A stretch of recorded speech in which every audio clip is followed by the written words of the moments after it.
Be me, Amy. 28, feminist. I guess you could say I'm what the internet gets angry about. I work in HR for a tech company. I have a degree in sociology, and my friends and I unironically use words like patriarchy and systemic issues in conversation. To be clear, I'm not some screeching caricature. I just believe in equality, in women having a voice, and in dismantling old systems that hold people back. I thought I had a pretty solid understanding of how the world worked, especially the dynamics between men and women. I thought I knew it all. Then my best friend, Olivia, had her world fall apart, and it took mine down with it. Be my best friend, Olivia. Also 28. If I'm the blueprint for the modern feminist, Olivia is the blueprint for the classic soft girl. It's not an act. She's genuinely one of the most traditionally feminine people I've ever met. She's beautiful in a way that's almost unfair. Not Instagram model beautiful, with sharp angles and perfect makeup. It's a softer, more natural beauty. Long, honey blonde hair that always seems to catch the light, big blue eyes, and a smile that could probably de-escalate a hostage situation. She's the kind of woman who wears sundresses in the fall because she likes how they feel. Her laugh is light and airy. She loves baking, gardening, and talking about feelings. And for as long as I've known her, since we were kids, men have been completely under her spell. It was a law of nature. The sun rises in the east, gravity keeps us on the ground, and men fall for Olivia. It wasn't just attraction. It was a kind of protective instinct she triggered. Guys didn't just want to date her. They wanted to build a fortress around her and slay dragons for her. She never had to try. Her dating life was a revolving door of handsome, successful, ambitious men who would trip over themselves to get her attention. She'd go on one date, and the guy would spend the next month planning their future. This was the established reality for nearly 3 decades. It was Olivia's superpower, until it wasn't. The problem started a few months back. I think it was a Thursday night. I was just settling in to watch some garbage TV when my phone blew up. It was Olivia. A string of crying emojis followed by, "Can I come over?" This wasn't unusual. Olivia was emotional and often needed to vent after a date, usually about how the guy was too into her, and it was overwhelming. She showed up at my door looking like a tragedy, mascara running, wrapped in a pashmina that probably cost more than my rent. I got her a glass of wine and sat her down on the couch. She'd just come from a date with a guy who, on paper, was perfect. An architect, charming, funny, paid for everything, walked her to her car. She said the date was amazing. Amy, he was hanging on my every word. He said I was like a breath of fresh air. He told me he hadn't met anyone like me in years.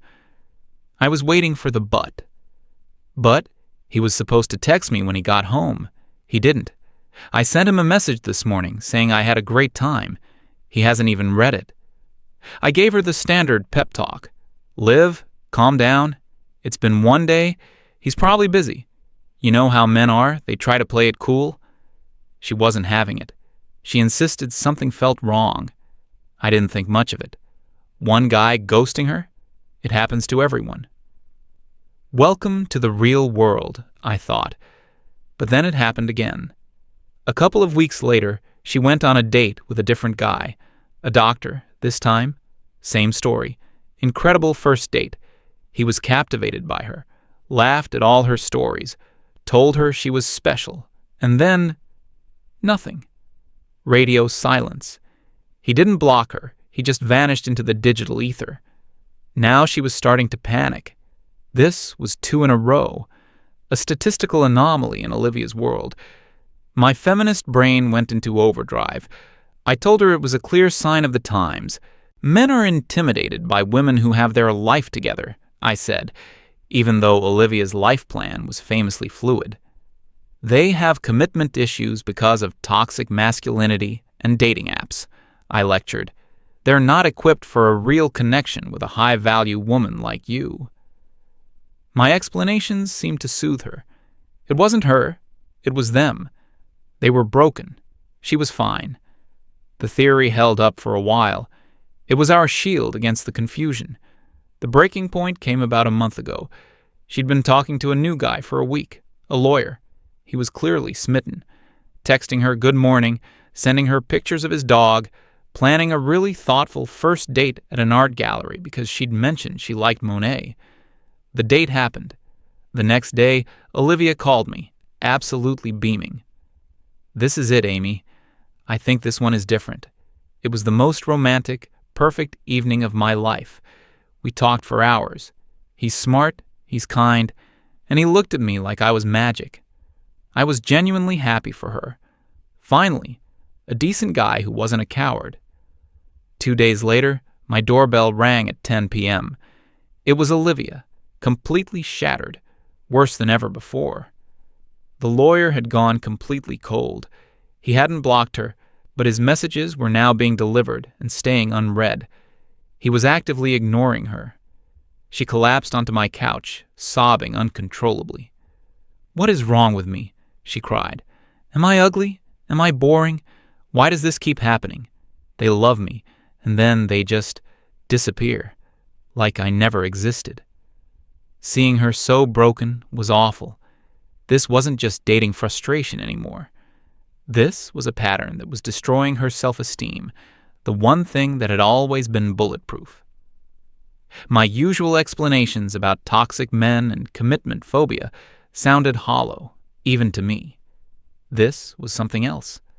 A pattern this consistent couldn't just be a coincidence of running into 3 broken men in a row. There had to be a common denominator. I had to figure it out, for her sanity and maybe for my own.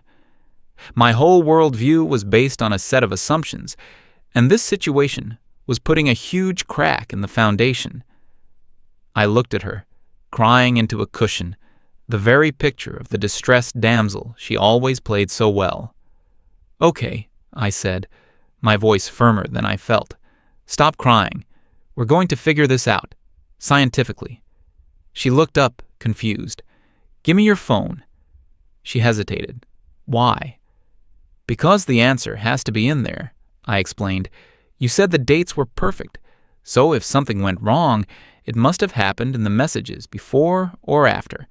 I want to see the evidence. I'm going to prove to you that these guys are the problem." My plan was to go through her chats and build a case, find their inconsistencies, their red flags, their subtle signs of being players or emotionally unavailable. I would be her lawyer, and my closing argument would restore her confidence. She wiped her eyes and reluctantly handed over her phone. It felt like I was holding a black box from a plane crash. The data inside held the answer. I made us both a cup of tea, sat down at my kitchen table, and opened the first exhibit. Case file. Number 1. The architect. I scrolled all the way to the beginning of their conversation on the dating app. Just as she said, he was the one who initiated. His first message was a compliment about her smile. The conversation flowed easily. He asked questions about her. He was engaging, witty, and respectful. No creepy comments, no generic one-word answers. He planned the date, confirmed the time, and texted her beforehand to say he was looking forward to it. My inner prosecutor was frustrated. So far, he was a model citizen. No red flags, 0. I fast-forwarded in my mind to Olivia's account of the date. Perfect. He was a gentleman. Conversation was sparkling. So the turning point had to be after the date. I scrolled past the date itself to the messages from the next day. There it was, a message from him around lunchtime. It read, "Hey Olivia, had a really great time last night. You're even more charming in person. Been thinking about our conversation and it got me curious about something. Just wondering, what's your vision for your career over the next 5 or 10 years? Got any big goals you're working towards?" I read the message twice. It seemed fine. A bit serious for a post-first date text maybe, but not a red flag. He sounded interested in her as a person. Then I saw her reply, sent a few minutes later. Olivia, hey, last night was so much fun. My career. I'm not really a career-driven person, TBH. My dream is to create a beautiful home and be a supportive partner for an ambitious man. I want to be his peace and his biggest cheerleader. I stared at the screen. Okay, a very traditional answer. A little 1950s for my taste, but it was pure Olivia. It was her honest-to-God dream. I scrolled down to see his response. There was none. That was it. The end of the conversation.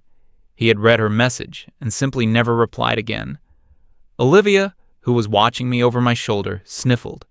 See? He just disappeared. I tried to spin it. Okay, wow. This guy was clearly looking for a networking opportunity, not a girlfriend. He probably wanted a partner who could co-found a startup with him. His loss. What a weirdo, asking about career goals after one date. I sounded confident, but a small seed of doubt was planted in my mind. The question wasn't hostile. It was a question about her future. Her answer defined that future as entirely dependent on someone else. His silence felt less like an insult and more like a conclusion. He got the data he needed and closed the file. I shook the thought away. All right, one weirdo down. Let's check the doctor. I pulled up the second chat. Case file number 2. The doctor. The pattern was identical. He initiated. He was charming. He was complimentary. He made a solid plan for the date. All green flags. Date happens. According to Olivia, it was magical. I scrolled to the messages from the following afternoon. I felt a weird sense of dread. Sure enough, a message from him popped up. It read, Hey Olivia, I hope you have a great day. I really enjoyed our conversation last night. It's rare to meet someone so easy to talk to. A random question for you. Since we were talking about travel and lifestyles, how do you feel about finances in a serious relationship? Are you a fan of pooling everything together, keeping things separate, or something in between? My eyes widened slightly. Another one. Another post-date interview question. This was getting strange. I looked at Olivia's reply. Olivia. Hi, you too. Oh, wow. Such a serious question, haha. I don't really think about money. It stresses me out. I feel like the man should be the provider and handle all the financial stuff. A woman's job is to make his life wonderful so he can focus on succeeding for both of them. She'd even put a little heart emoji at the end. I took a deep breath and scrolled down. His reply came an hour later. It was 4 words. Okay, I understand. Thanks.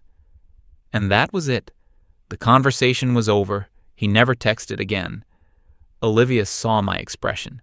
What is it? It's another weird question, right? Why are they asking these things?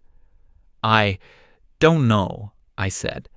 And for the first time, I was being completely honest. This is bizarre. My mind was racing. My they're all just intimidated cowards theory was crumbling fast. These men weren't intimidated. They were qualifying. They were running diagnostics.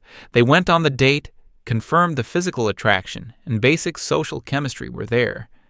The date was the pass-fail test for the cover of the book. And Olivia always passed with flying colors.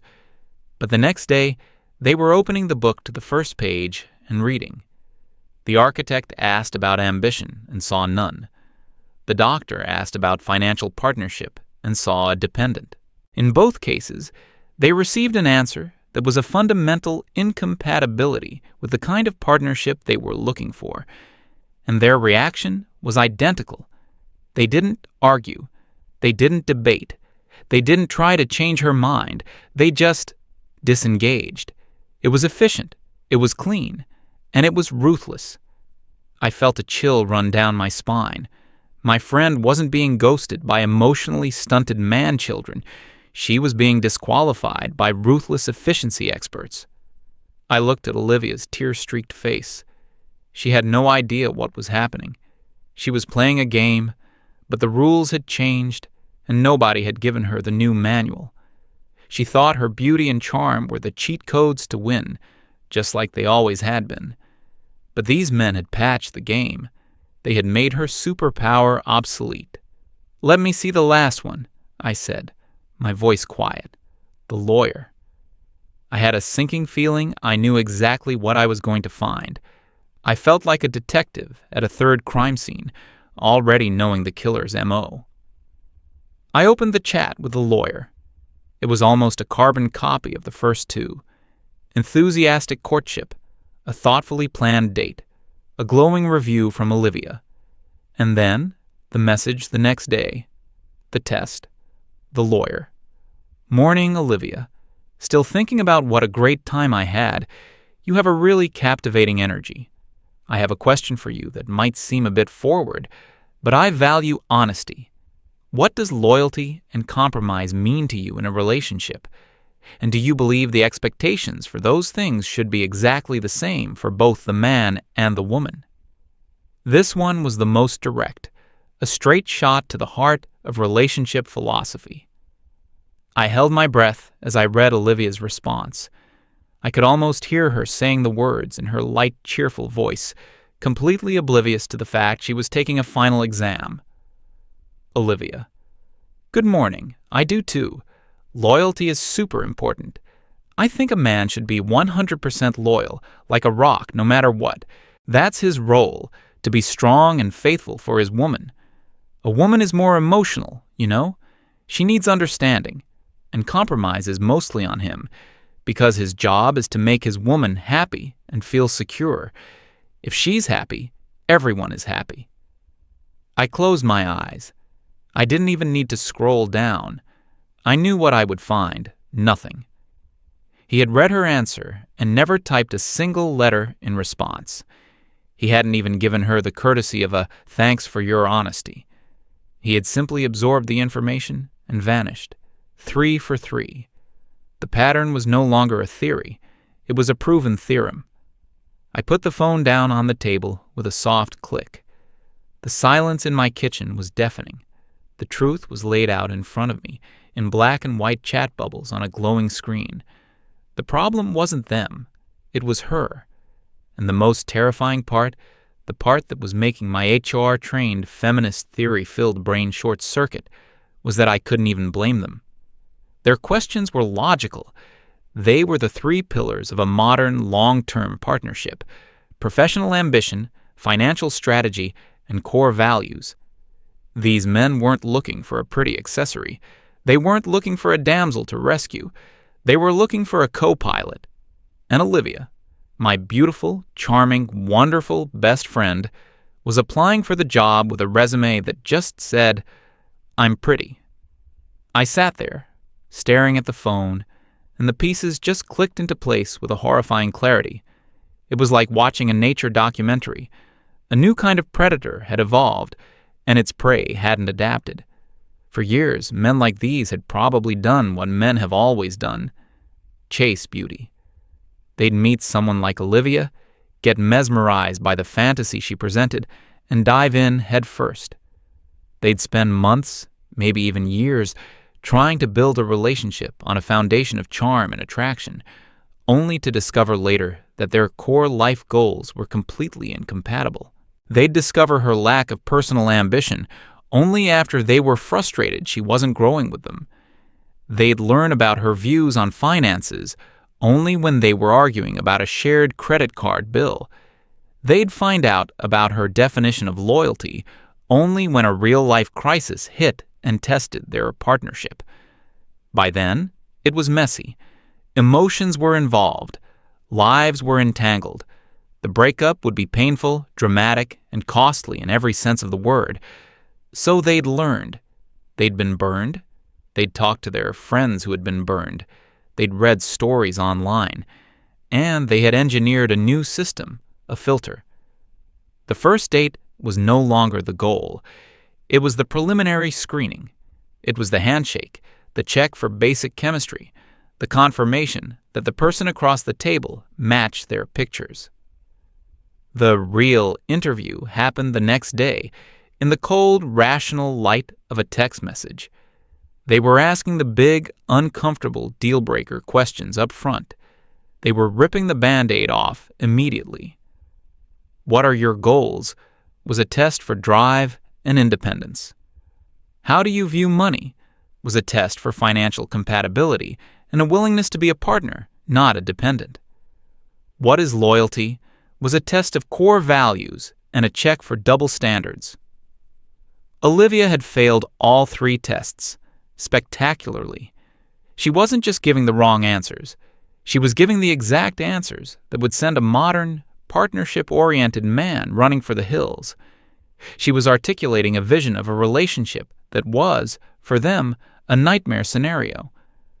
A one-sided contract where she provides beauty and softness in exchange for a lifetime of security, provision, and emotional labor, all while holding herself to a different standard. And the men's response was the most brutal, efficient thing I'd ever seen. No drama, no arguments, no attempts to fix her or debate her worldview.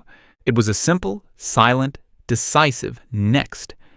They were treating dating like a recruitment process for the most important job in their lives, their life partner.